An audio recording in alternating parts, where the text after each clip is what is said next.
Hello and welcome to Audiovisual Cultures, the podcast attached to the broader AVC educational project. I'm the host and creator, Paula Blair. Thanks so much to everybody who's been listening and supporting so far. It's really very much appreciated. We can only make these better with your help. I'm trying to fund the Audiovisual Cultures project via Patreon mostly, and if you feel able to make a monthly pledge, however small, that would be so gratefully received. I'm trying to design a website around audiovisual cultures, and I'm taking that term in the broadest possible sense. I want it to be quite a borderless, quite messy term, and I want to really prod at the edges of any kind of discipline in the arts and humanities that may fall under that. So it could be languages, linguistics, film studies, visual culture, audio cultures, performance, drama, music, podcasting, anything at all. I'm really hoping to populate more and more episodes with guests, and we've got some really nice guests coming up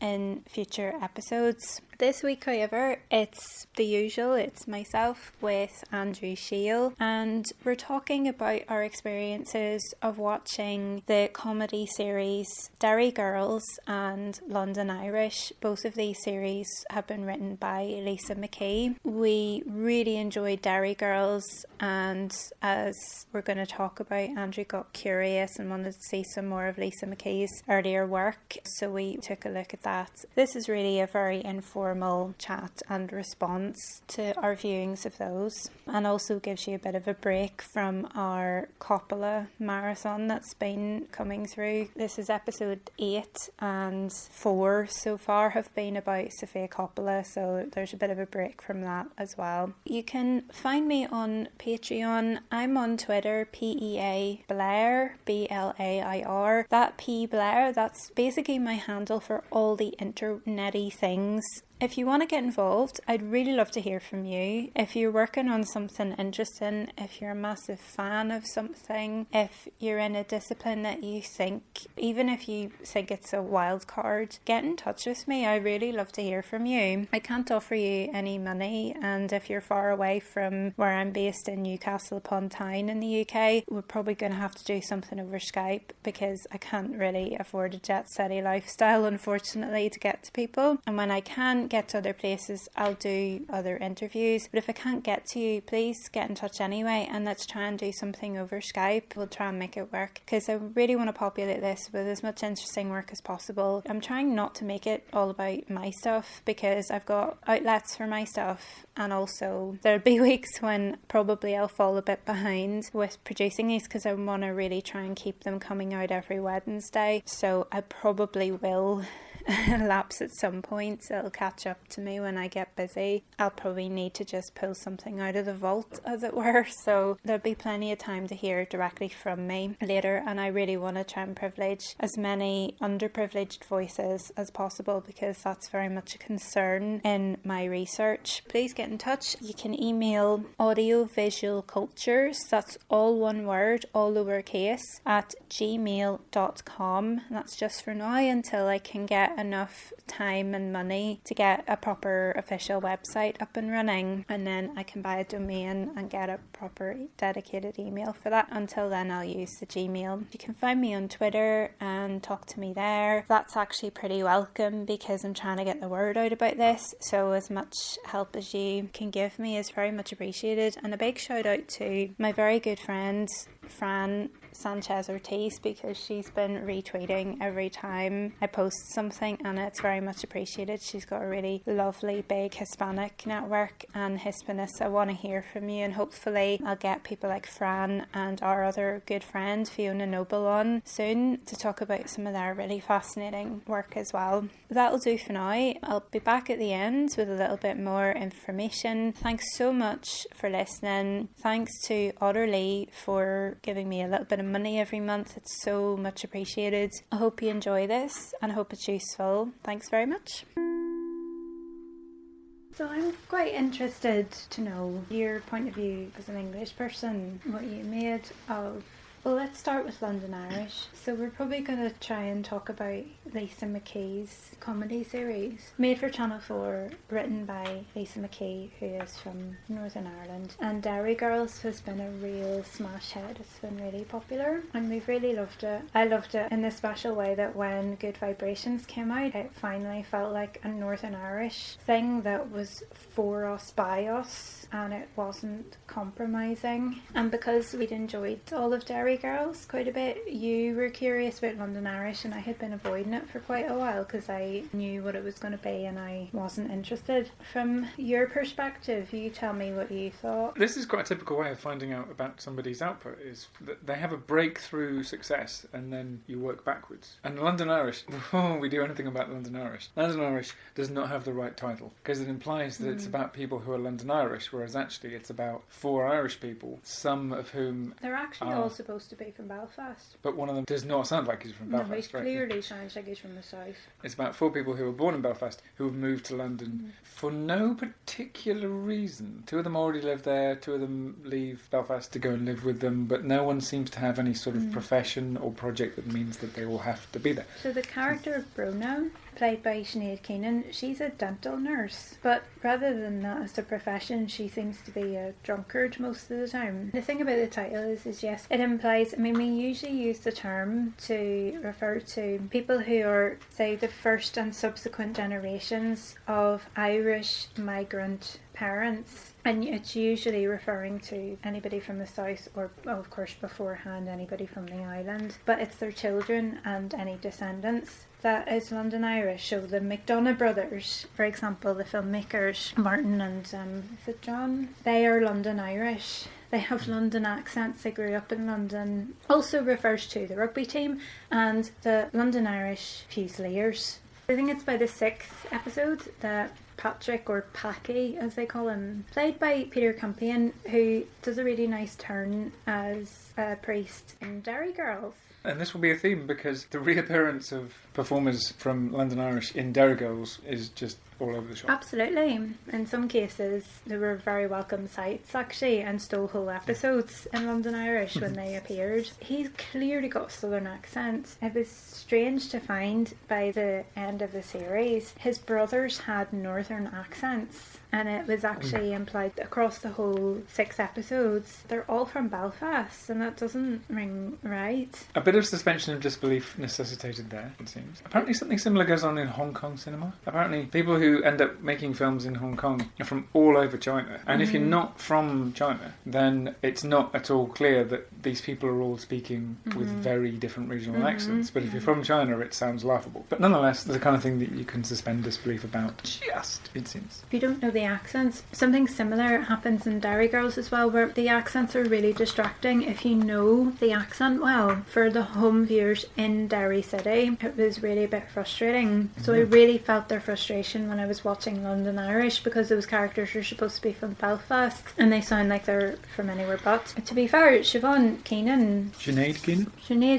I was thinking of Siobhan, I think it's McKeever, who plays Sister Michael and Aoife. So Sinead Keenan, who's I think originally from Dublin, she does really well, but she actually tips over a little bit. She does too well. Savagely Belfastian at certain points. And it's weird because then her brother doesn't sound anything like her, which can be okay. It's just they have lived in the same places for most of their lives, so that's not actually ringing true. And then their mother is played by Tracy Lynch, who also appears in Derry Girls as Chip shop person? She was the woman who runs the chip shop, Vanilla I think the name is. She is Northern, but then the father's played by Ardal O'Hanlon. Doing a stab at a Belfast accent. And again, doing okay, but not great. He's clearly from the south to me. There's a constant refrain across both series, which is that every time you meet a new character, that character will have a very Irish name. So they run the gamut of Irish It's because this is an interesting contrast actually with Derry Girls, because the characters in London Irish Irish are all very clearly culturally Catholic. And in Derry Girls, in all of the things that they do and say, they're culturally Catholic, but their names aren't. They've got names like Claire and Michelle. I mean, there's Erin, but still that's on both. They've got names that are, I suppose we would call it neutral, but there's such a high concentration even in the other characters. So there's Jenny as one of their kind of annoying adversaries. Nobody has a really Irish name. And there's Vanilla in the chip shop, and that's about it really. Even the male characters, there's Jerry. They're not as clearly Irish as the names in London Irish. And the accents, it might seem like a really silly thing, but I keep coming back to Jan de Mange, who was the director of 71. That was his first feature film. Which you need an entire week to watch, because you need to spend half a day getting ready to watch it, and then the amount of time it takes to watch it, watching it, and then the rest of the week recovering from watching it. And you saw it on a laptop screen. I saw it in the cinema, and that's my city. But it's not my city because they couldn't film it in Belfast, because Belfast is not recognisable from 1971 Belfast, because it blew up and the geography of the city has changed so much. It has been shifted around so much and redeveloped so much. He wanted to film it in Belfast, but he couldn't, so he had to film it in cities like Sheffield and Bradford and the underdeveloped cities in England, or parts of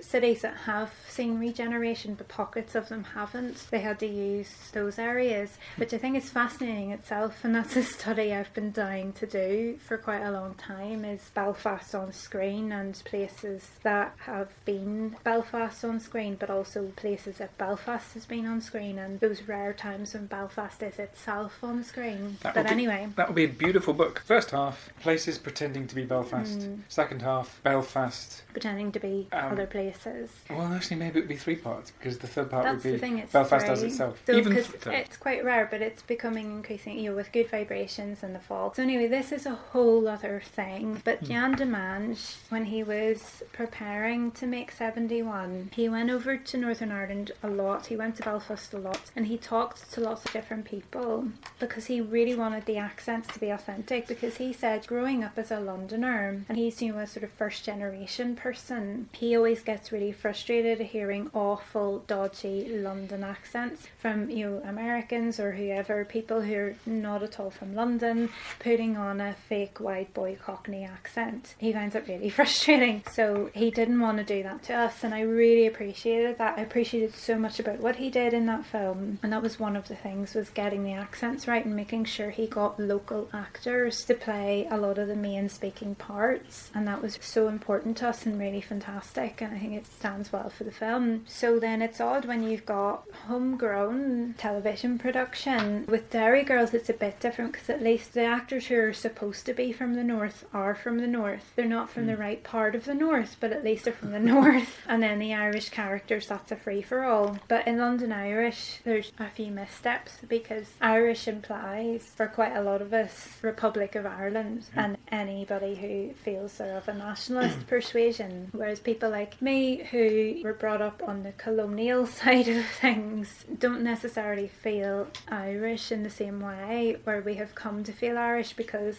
there's myself and a few people I know, mostly through Twitter, who have, for one reason or another, moved to England specifically, because I never felt like this when I lived in Scotland for a bit, but I have always felt like this in England. Moving to England made me feel a bit more Irish, because I realised how much other I was, even though I am the same, and I'm not the same, so there's that confusion. I don't know, I feel like, it's a comedy, and it was supposed to be a frivolous 20-somethings get blind drunk kind of comedy, and have so drunk, shenanigans and hijinks. Even that I found really tedious. But anyway, this is supposed to be me finding out what you as an English person I've just blathered on. We've just kind of set out the board, the playing field for this one, because things you need to know about the show. One conspicuous feature we should lay on the chessboard for Lisa McGee is, in both shows, she populates the dialogue of the characters with specifically Northern Irish expressions. And they reappeared, some of them did at least, between the two shows. It was like she had a list, and she wanted to get one instance of each into the dialogue of the characters. See, sorry, I know I'm interrupting you again, but I feel like I need to explain, because in Derry Girls it felt more natural, whereas in London Irish it felt really shoehorned in. It felt like the whole dialogue of a whole sequence was shaped around getting in the one phrase, and I find that really irksome. So phrases, the example that comes to mind is catch yourself on, which is not the way it's pronounced, is it? Catch yourself on, like.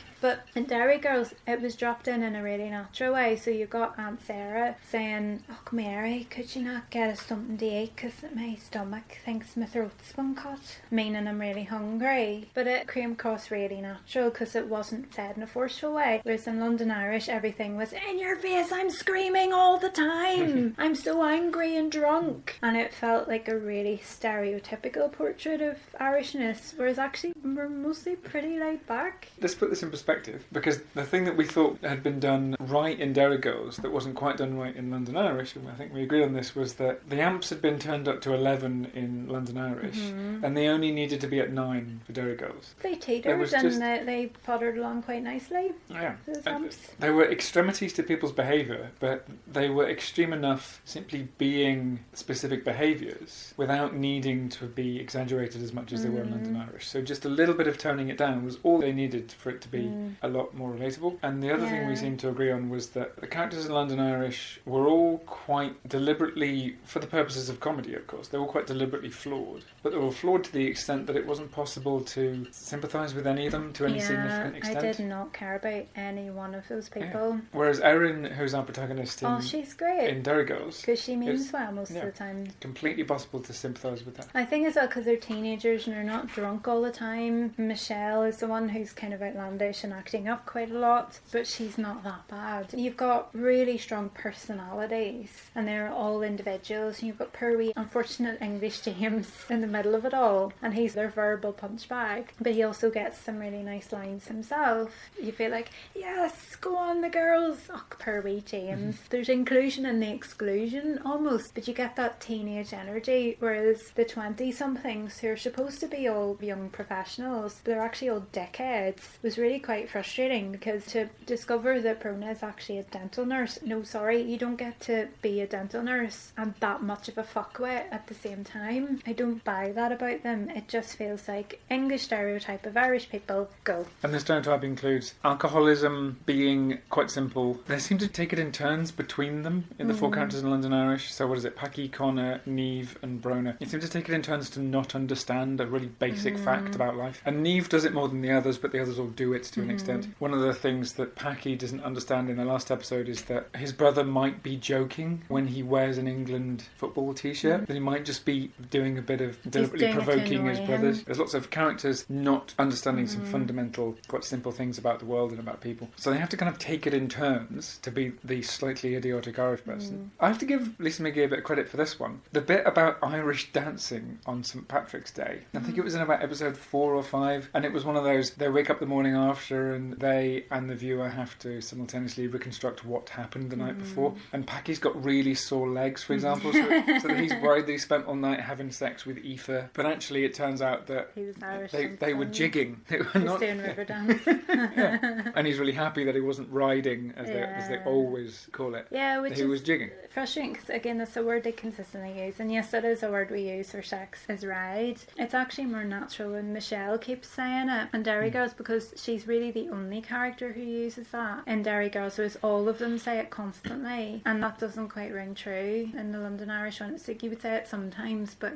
as with all things in language in general, we mix it up. I mean, there's the word buck we would use quite a lot. I think that comes through once, maybe. I might have noticed it just once in London Irish. Yeah. Because it's one you sort of need to explain, but of course it sounds very close to fuck, so you could probably guess that they mean pretty much the same thing. I just feel like it's a stage in development in a writing career. And we've been kind of hard on London Irish because it had some good comedy plots. There were bits where I was bent double laughing, to be fair, like I will fly that flag. There were parts where I was really laughing hard at just one-liners. I can't even remember what they were. It was even maybe just the way a character said something, but it really made me laugh in a way that is going to happen consistently in Derry Girls, where a whole episode will make me do that and I'll have to watch the whole thing again because I've missed half the jokes because I've been laughing so hard, because it rings so true. And that's what I've been dying to see on screen. I've been dying to see myself more on screen, and it's still not quite myself because it's still culturally a bit different from me, but the Ulster Scot version for me, Belfast, is yet to be a thing. Maybe that's one of my future writing projects. There was one moment where you're kind. My kind. my lot. Oh Yeah. yes, the wee lad who gets stuck and they think he's one of the exchange students from Chernobyl. It's so funny. I'm just looking at the plot descriptions on the old Wikipedia here. 2.55 million saw that episode. That's a lot. But it doesn't say who the guy's name is. Right, yeah, so the schoolgirls at the Catholic school in Derry, they all get a Ukrainian exchange student to stay with them. And there's this one who just isn't speaking. He looks constantly terrified. But actually it turns out that he's a wee Protestant. As one of them calls him that. So he's a wee... Belfast. He's Belfast. But that's Michelle because she wants to ride him, you say. She thinks he's from Chernobyl. But you find her and she's trying to help him. She's not going around everybody saying, I found a Protestant. She's actually on the phone trying to help him. There's a rawness to London Irish because the characters don't much help each other. They're really antagonistic to each other. There's sort of comedy involved there in the kind of high-octane, big-risk environment they're in. Probably from the outside, and you could tell me better. Me and my friends might come across that we're really aggressive with each other because that's how you do. That's just how you show affection. You rake each other. I'm only raking you, or you're slagging each other, whatever it is, because showing affection's really hard, especially in a place where there's been so much trauma. We have really, really dark, wry sensibilities. I think it just tips over too far in London Irish. They're too cruel. They're actually cruel to each other at times. They're nasty, and it's just not hitting the right tone. There's no deeper affection that's discernible or implied in anything they do. They actually come across as if they hate each other. And fair dues, conveying in fiction that a bunch of people are being borderline cruel to each other because underneath there's a particular motive for showing affection in that particular way. That's going to be tricky, isn't it? Trying to get that across in But that's dialogue. why you need to have the really well-developed characters, because these are characters who are very surfacey. Connor and Bruna are brother and sister, and Bruna comes across as if she actually hates her brother and she isn't just keeping him going all the time. Packy, it turns out, has a bit of a thing for Bruna, and they're constantly having slanging matches. They're constantly at each other's throats. And it's really hard to understand why any of these people are friends and would want to live together in one house. And Neve just comes across as this vacuous idiot that they all put up with. But in Derry Girls, the relationships are immediately really well developed. You can tell they know each other. They all have personalities that are distinct from one another. But you can see why they're friends because it's true. It's from the heart. And I think Lisa McKay is channeling her own experiences. And I find it works as well because these girls are a little bit older than I would have been at that stage of the 90s. I can see friendships or similarities or parallels with friendships I had with girls specifically at that kind of age, at that kind of time. So it works, and it's a family comedy. It's family orientated, and the friends of Aaron's are the extension of her family. There's elements of that in London Irish already. These are people who get on, who rely on each other at least, more than they do on their own family members. Bruna and Connor's mum and dad, they're more of a comedy double act that appears to do things that are slightly wacky every now and then. I think one of the instances where I was just bent double laughing was when they're Skyping Connor and Bruna and they haven't quite worked out that you need to just slightly tilt the screen to be in the, to be visible in the scene. Little tiny moments like that. I have to admit, both of these series had lots of very fine, delicate details that were really funny. Although not having watched either of these two series at all recently, it's difficult to remember some. One thing I think it's important to point out as well is both of them do nostalgia very well. Pop culture nostalgia. I was going to say that Derry Girls does it more overtly because it's this is early 90s. Those moments of nostalgia are most powerful when they're to do with girlhood, and this is something we've been talking quite a bit about in our Coppola discussions, but I think it's really relevant here, and this is something I wrote a blog post about recently, that London Irish gave me access to, it gave me language to memories I couldn't give language to for most of my life. A joke at Bruna's expense made a reference to a cartoon called Rainbow Bright, and I had no access to the words for this, But I had watched this when I was a very small child, maybe 2 and 3 years old. All my life it's had these images of rainbows and horses and tiny people and creatures and little gems, but that was it. Then Rainbow Bright, and I looked it up and it all became revealed to me, and I suddenly had a lexicon and a language to put with those images that have been in my brain for 30 years. In that sense, there's that girlhood nostalgia. And then in Derry Girls, it's mostly in the music, I think, that was coming out in the 90s. There's the episode where the Ukrainian exchange students and there's a big party at Jenny's house because Jenny's quite posh and her family's got lots of money and she has a huge house. There's a big party. The other characters are constantly amazed at how big her house is. There is an actual indication that 7 bedrooms. Some people are actually more wealthy than others in this place. Yeah. But the guy, David Donnelly, who Erin's obsessed with, DJs the party. And it's just this most hilarious moment. Again, I was bent double. I was sore with laughter when Saturday Night by Wakefield comes on and they have to do the dance. They can't not do the dance. Even though some of them are having squabbles with each other. They're having a fight. Claire and Erin are falling out and they have to do the dance. And I remember, and again, I was a bit younger than these characters where I was in primary school when that song first came out. And I remember going to friends who were more wealthy than me and could afford birthday parties. I remember going to their birthday parties and everybody having to dance that song. And I was maybe 11 at the time when these girls are turning 15, 16. That was a particularly funny piece of nostalgia, I think. There's damn good casting in both series. Everyone has been cast because they have comedic abilities, including the comedic abilities that come from simply the way that they talk completely naturally. And some of them might have exaggerated them just because they go, oh, that's a funny thing I'll do that more than I normally do.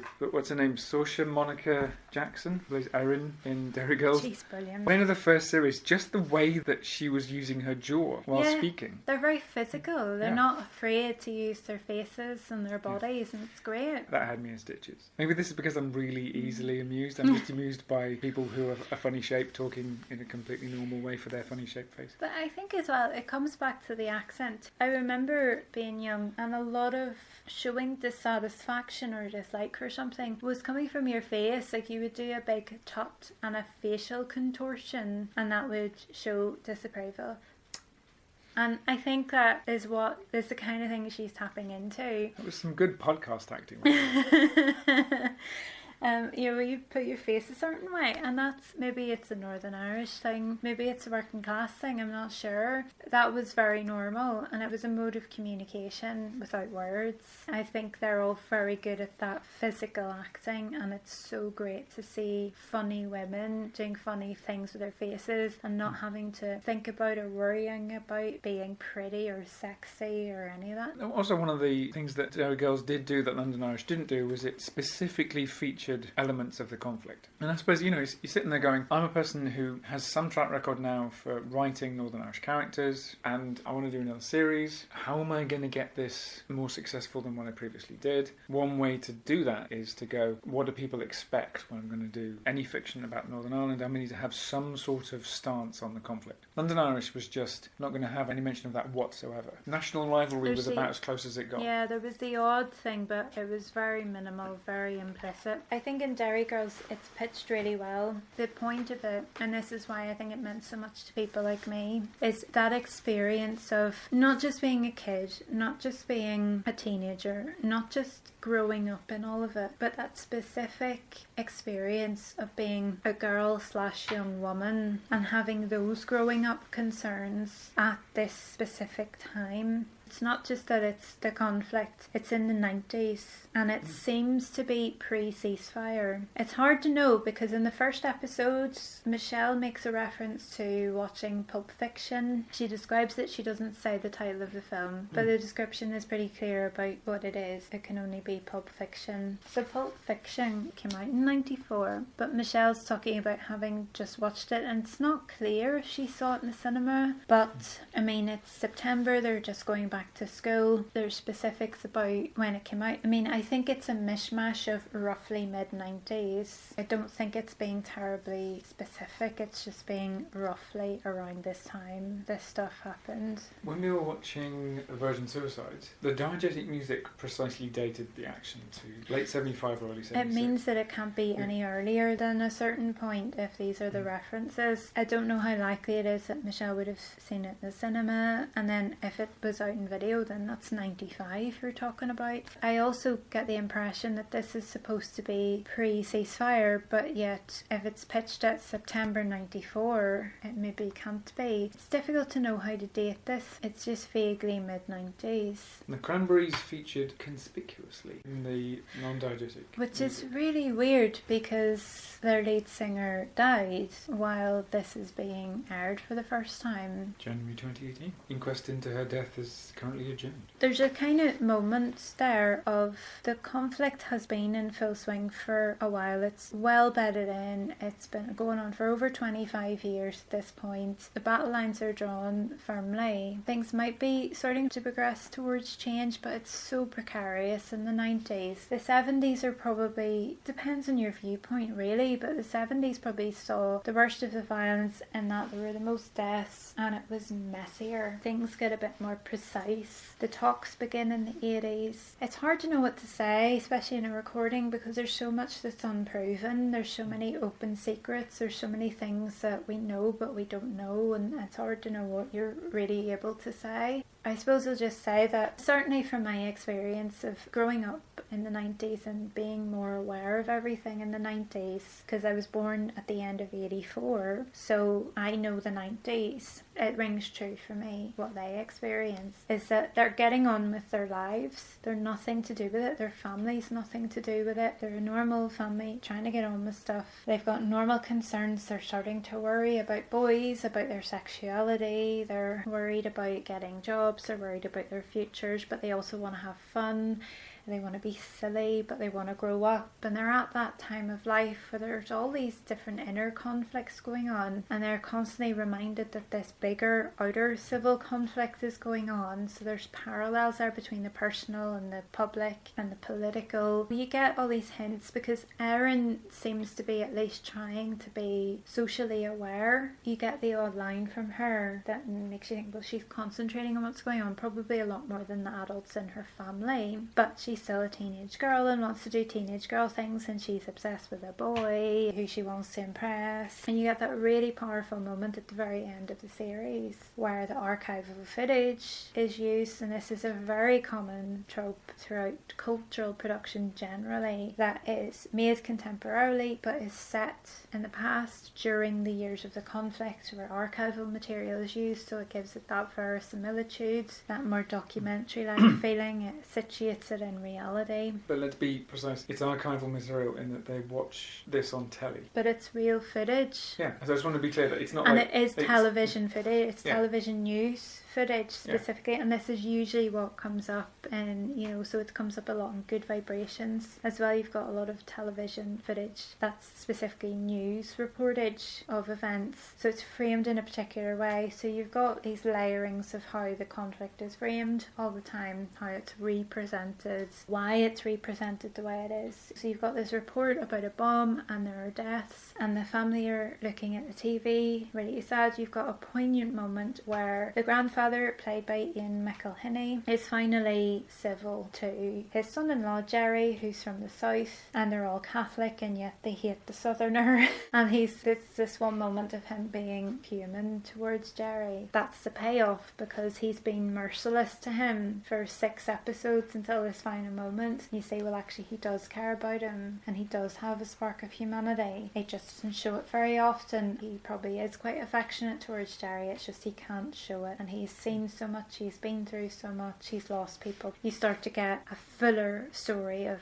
his history. He's lost his wife. His daughters have been pissed off because he has a woman friend. You go through all these little dramas that are bubbling along quietly across the 6 episodes. Whereas London Irish is more fragmented. It's these people are encountered in this episode, these people are encountered in this episode, and very seldom does anybody carry over who isn't one of the main 4 characters, apart from the parents. This is the point to flag up that one of the conspicuous differences between London Irish and Derry Girls is that there's a proxy for non-Northern Irish viewers in Derry Girls that doesn't exist in London Irish, in the form of the character you called Wee James. His name's James Maguire. He's played... Is it James? It's James, isn't it? The boy. Michelle's cousin. Yeah, who's English, but only in that he was born and brought up in England. But he is London Irish, isn't he? Because that's one of the first things Michelle says is, do you remember my aunt went to England to get an abortion, but she never had the abortion? And he goes, I didn't actually know that. And then you immediately feel for this wee fella, because he is going to get torn to shreds by this wee girl. And that's set up so quickly, and it never stops being funny. Some of the most brilliant comedy in the first episode is that it's not overtly stated that as all these teenagers are going to school, they're going to an all-girls Catholic nun-run school. It's then only made apparent when they arrive, and they're all wearing the uniforms, and they're in the big assembly hall at the beginning, and Sister Michael... We'll come back to this genius naming as well. She's amazing. And Sister Michael's giving the speech, and then she goes, oh yes, and there's this guy James, and he's coming to this school, even though it's an all-girls school, because there were concerns for his safety if he'd gone to the local boys' school, because unfortunately James happens to be English. And of course what you're expecting to come right out of her mouth is not that he happens to be English, it's that he happens to not be Catholic, right? But no, it's Englishness here is the thing that will get you killed. That's the thing, because he is Catholic, because his mother's Catholic. So he is Catholic. It's that he's English. It's a different kind of Catholic. He has the wrong accent. He has become the oppressor. So for quite a lot of this series, James is the one who, when the characters from Derry do anything, just kind of stands and goes, what? Yeah. And I think Aaron does a bit of the same as well, but he has that kind of burden for the whole series of going, what? What's going on? And also he has the kind of trauma of being abandoned by his mother. She just leaves him there. And then his aunt, Michelle's mother, in the first episode says, oh, dry your eyes, James. Stop mourning. And he's this burden because he's the abortion that never happened. The series does repeatedly bring to light issues that are relevant to Northern Ireland both then and now. It does, but it does it quite subtly. Having the abortion issue done in the first episode, the natural deference to claims that have anything to do with Catholicism, that's done I think in episode 4 with the miracle of the crying Madonna, I think. That's the dog pee. Yeah, whereas it's actually dog pee from a dog that's peed at the balcony above where the statue is. And we Claire in the final episodes, that was a really lovely way to do that. Her coming out and it being a bit of a deal, because I think it was more because Aaron was being very selfish and wanting to run the story about it, but not it being a big deal and that Claire's a lesbian. So it's dealt with, I think, really well, and then it all comes together at the end, and Orla is the weird spacer one, and the full embracing of her weirdness at the end by them, the solidarity between them all. Period details. Yeah. Step aerobics. That's somebody who really remembers what the early to mid 90s was like. Yeah, someone who goes, step aerobics. I did that in PE at school a lot in the 90s. I spent a lot of the first year of this millennium stepping. We did it quite a lot in PE, and it was incorporated into dance stuff that we did in PE when I was in my mid-teens. Oh, and in episode 5, it's one of those, it takes place in more or less real time episodes, and they're going for a holiday to the south, and there's a whole load of, there's the guy across the street who's boring as hell but has a really good tent and lends them his second best tent. Big Jim's second best tent. And then they're nearing the border, they pull over to get something out the boot because the mum's worried about the punts, not having any punts. She's lost her punt purse. It was really funny because I thought, I have a Euro purse. And then they find a guy who seems to be a member of the IRA in their boot. Oh, I missed that they also get stuck in an orange march on the way out. That's a whole first act, isn't it? Being stuck in an orange because march. The grandfather is just determined, he knows the way. And then Jerry gets them out and there's all these jokes about him being a Japanese tourist. That's how he got them out. American. But he was trying to be Australian. Oh, right, okay. But it takes them ages for him to actually say I was being Australian. They make all these cracks about him trying to be Japanese. There's quite a few quite big well-known actors and comedians doing really quite small parts, but yet they do so much with the parts, and you feel like they've actually made these relationships. Tommy Tiernan and Ian McElhinney bounce off each other really nicely, and they're well versed at all this, and the generosity of them really only having a few minutes every episode, and it being about the young women, and their parts do not detract at all from the girls. Their bits are interesting sort of side dishes, or I don't know what it is. They're integral because I think they build the background for why Erin is the way she is. Her personality is coming very much from what her family's like. She seems to be this sane person surrounded by nutters, but then is a bit insane herself. I think that's the Malcolm in the Middle principle, isn't it? Yeah. It's having a kid who's not the only kid, but compared to their parents and their siblings is the only level-headed person in the entire environment. And so there's a lot of, in the first episode particularly, just Erin looking around her and going, am I going mad? Yeah, but she also has her own moments of wackiness. Yeah. She gets a bit power mad in the final episodes, and she gets paranoid in the one with all the Ukrainian exchange students because she's the one who's convinced that, I think her name's Katya, is working as a prostitute. Just quickly, the giving all of the nuns male names. Just tiny little comedy touches. I think the one who dies in the first episode, aged Sister Declan. Yeah, she's nearly 98. Cut down in her prime. So that was the one, like, it's Tommy Tiernan. No, it's not. It's Ian McElhinney. It's Ian McElhinney. It's that, yeah. So one, Sister Michael says she would have been 90. She would have been, sorry, Southern accent. She's Southern. Accent, yeah. She would have been 98 next month. And then Ian McElhinney goes, cut down in her prime. Cut down in her prime. And Erin's going, does this shed any perspective on it for anyone? She was 98 years of age. She died of a heart attack. Also, I think what happened was they just sat Saoirse Monica Jackson down and went, okay, just say numbers. We want to know which number. Is the funniest we want to know which number sounds the funniest coming out of your face. Exasperated fashion. Oh, poor James peeing in a bin. The first episode really went there, didn't it? It did a bunch of kids being as president of someone dying of old age, while one of them is stealing her food, another one of them is peeing in a bin, another one was climbing out the window, another one of them is... Michelle's stealing back her lipstick. Paula was picking up the head of Sister Declan. Oh, yes. She was dead.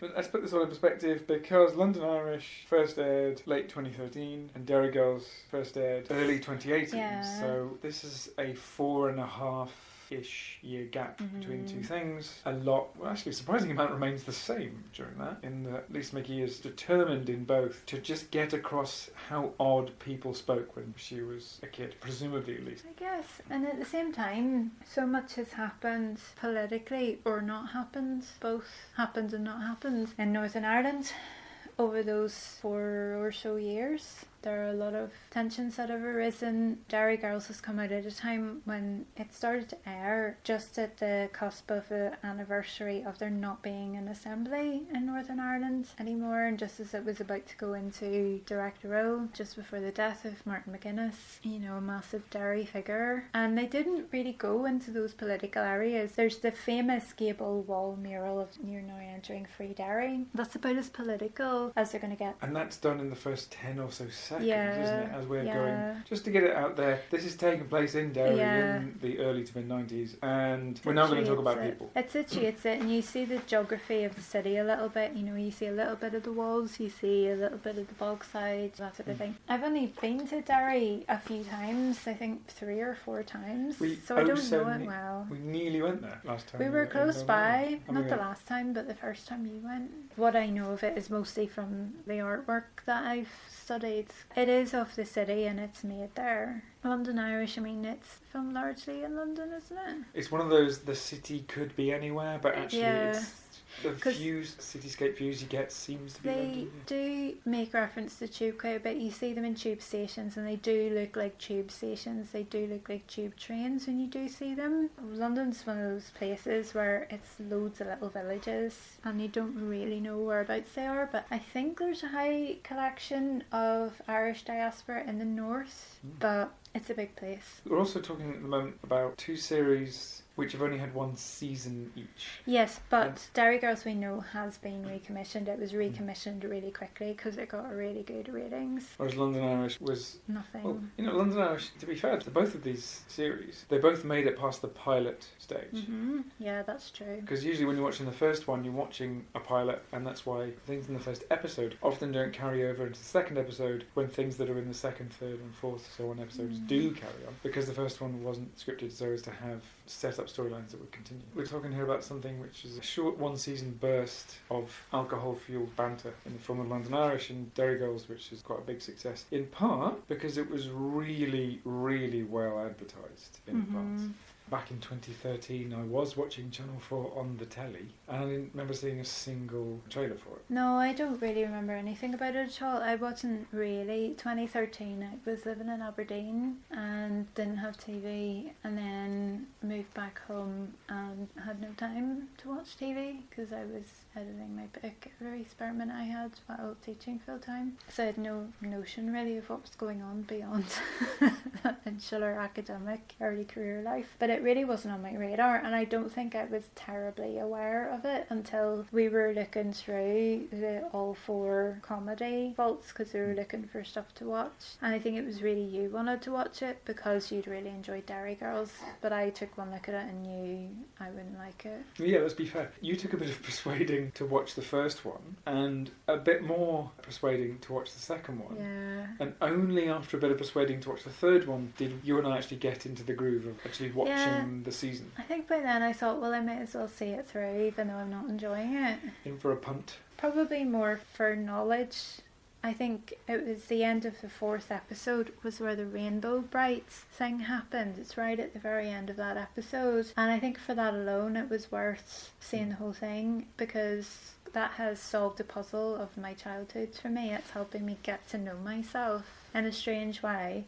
I would say outright, I don't like it. I don't like London Irish. I wouldn't recommend watching it necessarily. I think it's really problematic for quite a few reasons, but I am grateful to it for giving me language to put to memories that I couldn't quite patch up. Another significant difference between these two is that across London Irish, the unifying comedy principle was they all arranged to go and do some sort of social event or attend some sort of social event. One of them has an ulterior motive, and then at the social event everyone does something silly so that they all have to leave in disgrace. Yeah. And the only variation they did on that was the morning after episode, where they actually just skipped over what had happened that night and they had it all reconstructed from the morning after. One of the events was they went to an art gallery and the artist was somebody who Packy wanted to sleep with.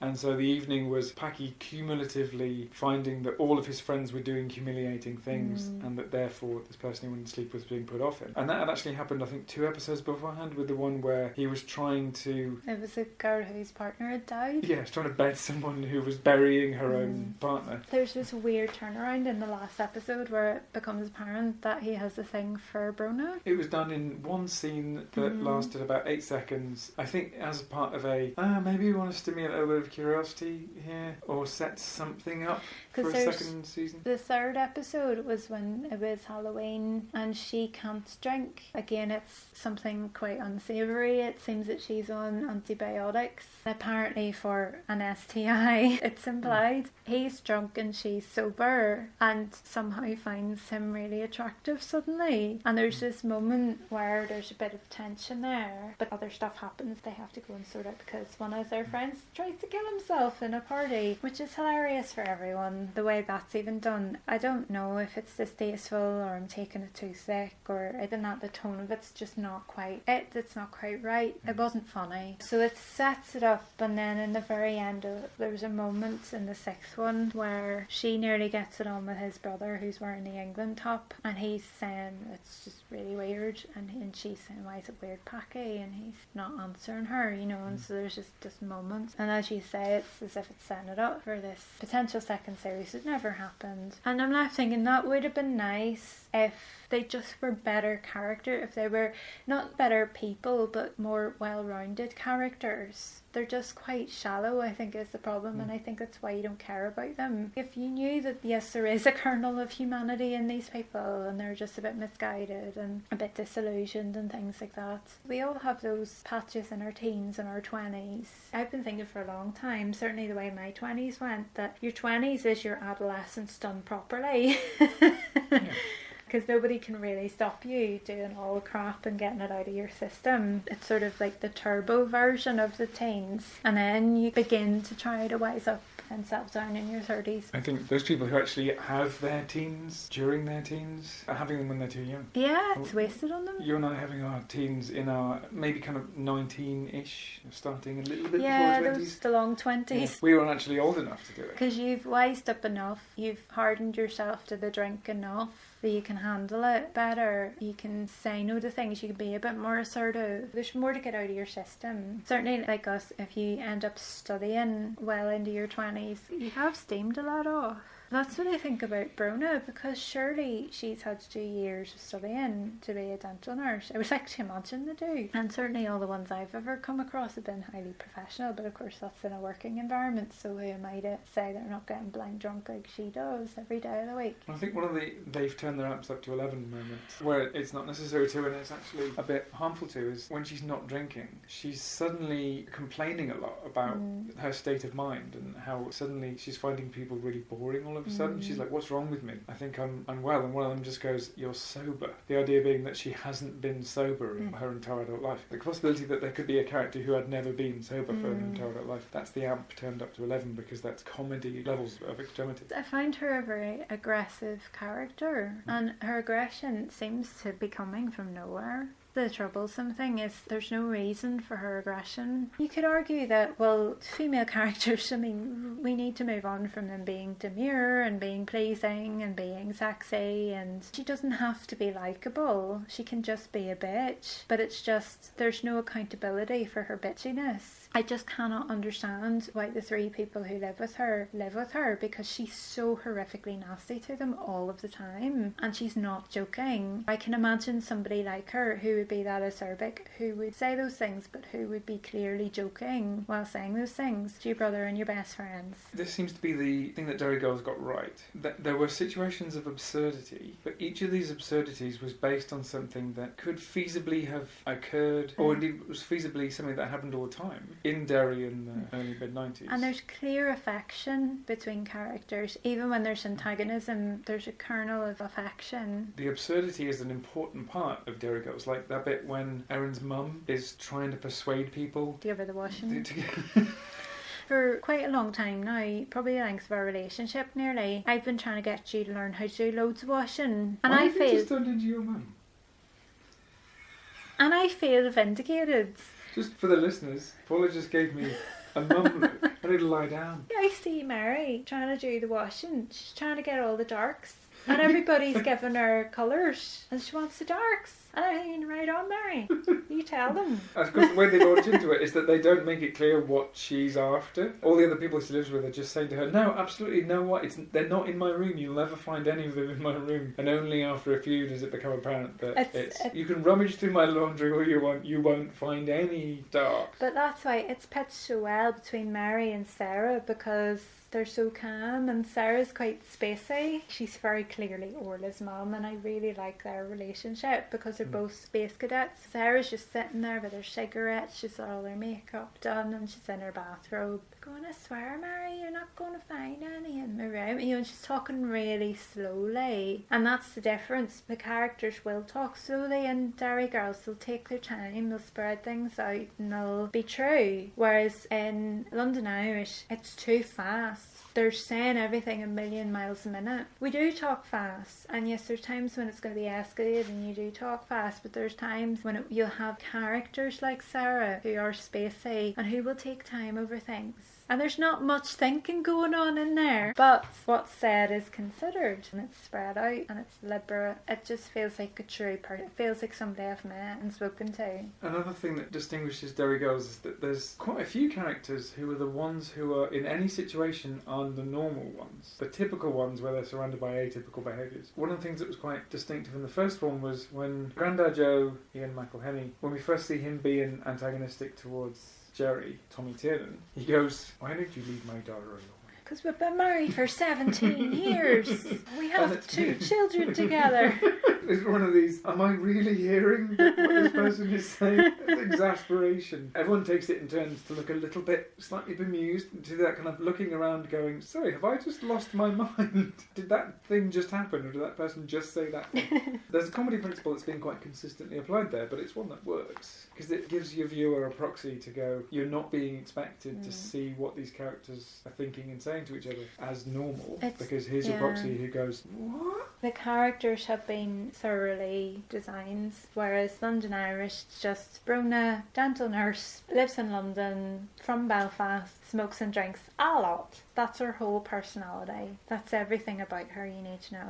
In Derry Girls, we're learning things about each of the characters. Yeah, constantly, and through their interactions with each other. With Mary, she's the housewife, but she's not the typical depiction of a housewife. She is rule, she is law in that home. She has everything organised, she has everything running, everything's precise. She's quite OCD about everything being in the right order, done at the right time. She has heft as a character. She's also quite scared. I mean, the first time you meet her in the first one, Erin is wanting to be an individual. They all want to wear their denim jackets to school instead of their blazers. Mary just looks at her and says, Jerry, get me the wooden spoon. And everybody just had a shiver down their spine at this. So much is conveyed about her character through the line, but also through the delivery of the line. It's a fantastic cast. It's a really well cast programme. And there is good casting in London Irish as well. I just don't think it's as effective as in Derry Girls. In Derry Girls, really the only criticism is the accents aren't quite right. Everything else is spot on. And all that is that people who are supposed to be from the northwest are actually actors from the northeast trying to put on that accent. It's a difficult accent I couldn't do, and I wouldn't try to do a Derry northwestern accent. We can continue this after we do a bit of rewatching. Exhausted. I mean, we'll do it in the next few days. But I'm also really homesick. We'll just make you more and more homesick over the course of the week. Because I would normally be back there around this time of year, and I'm not going, and I don't know when I'm going back. We have more of the north to explore. We might get around to my first impressions of the series.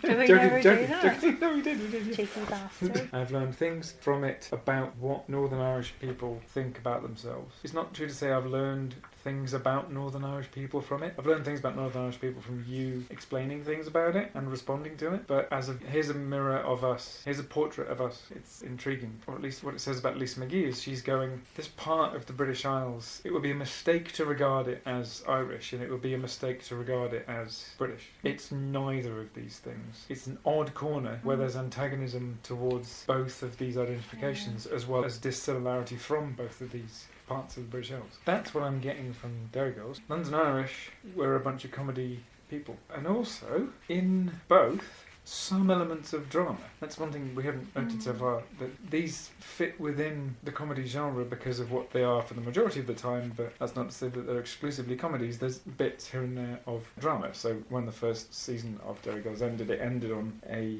very straight, non-comedic moment that was made quite emotionally charged by all of the preceding comedy. But it was intercut with something that wasn't just comedic, but was a show of solidarity amongst friends that was really special and powerful. All the friends getting up on stage at the school, and Tommy and Jerry? It's Jerry and Joe. Yeah, Tommy plays Jerry. Yeah. With Jerry and Joe having that moment of... Joe actually has a moment where he's slightly nice to... A moment of getting on. Those are two simultaneous, and they were intercut bits of not comedy at the end of this comedy series. Really poignant ends. There's going to be a book to be written on this about comedy series that specifically end with non-comedy moments, as if there needs to be a decompression from all of the comedy, or as if there needs to be a signal that the season is ending by ending its behaviour in one genre and switching into another one. It's important for all of you here in Britain to have seen this, because that's what it was like. The moments of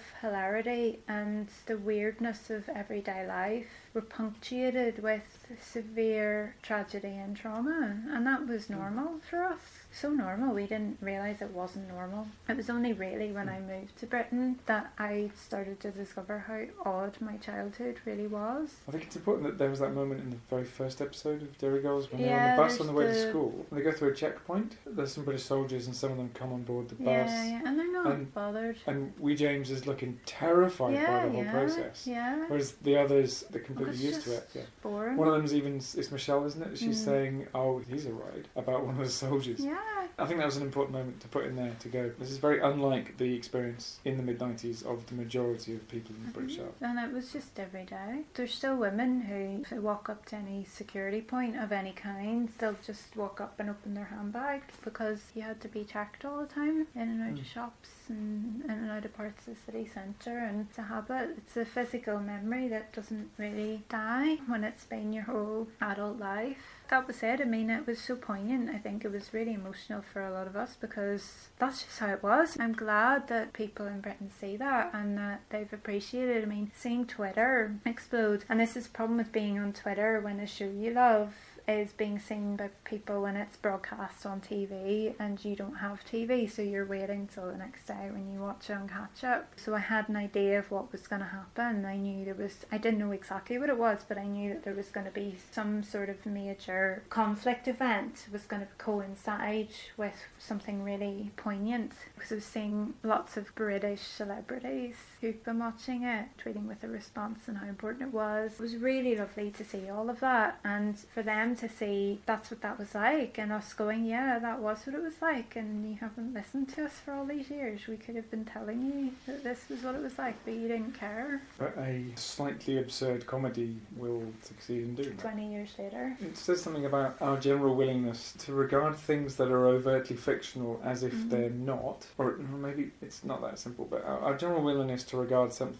there as being a continuum between fact and fiction, that something that occurs in fiction, because it's got these tinges of verisimilitude, these tinges of historical authenticity, will be taken as a relatively accurate account of what actually happened in reality, even though the characters are all fictional. Whereas someone just telling you, maybe we're just much more sceptical about those. The artist Brian O'Doherty once said to get to the truth it needs to be mediated first, and that's kind of what it is, and that was something I worked on a lot in my PhD research, was the level to which parts of the conflict were mediated and mediatized, and that's where you start to reach people and create affect and empathy.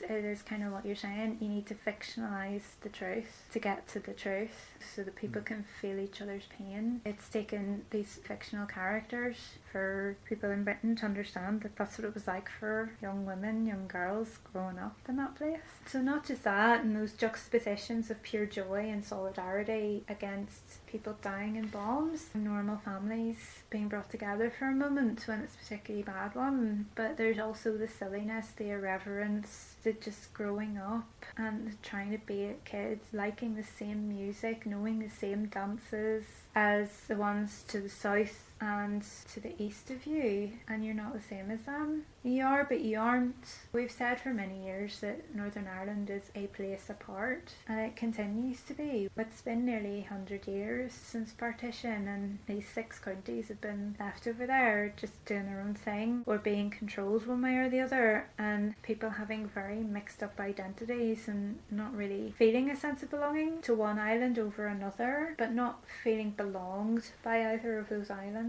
It's really difficult to reconcile with the sense of your own belonging, but the rejection from this thing that you feel you belong to. What we need is a drama. I go with drama, but comedy would work. Set somewhere where we're not used to associating it with conflict. Just do a parallel universe thing where there's a completely artificial split in Wales, for example, that's creating a conflict between people who hitherto have been completely fine neighbours. Or indeed, just set it 10 years in the future when this country's not part of the European Union. Or the north-south split in England and the Midlands getting torn in the middle between. A wall somewhere around the Humber. And have everybody who's outside of that totally reduce it down and make it seem smaller than it actually is, and not rooted in over 800 years of historical tensions. Yorkshire and Lancashire. Piece of cake. Oh my goodness. That would easily be done. We need to revisit the roses. Thanks again for listening. Please do share and subscribe via the RSS feed on my Patreon page or on Acast. I edit the recordings to make the listening as smooth as possible, which takes quite a bit of time. I want to keep access free, so if you can spare a small regular payment to patreon.com/PEA Blair, that would help a huge deal and be so appreciated. I'm trying to raise funds as well to pay fees for a hosting site that would enable uploads to iTunes and help keep the podcast ad-free. Monies received also goes towards establishing a website, producing video presentations and lectures, and saving up for much needed new equipment and software. Next week we're talking about Ready Player One, so hopefully that'll be fun for those of you who've seen it. All the best for now. Thanks for listening.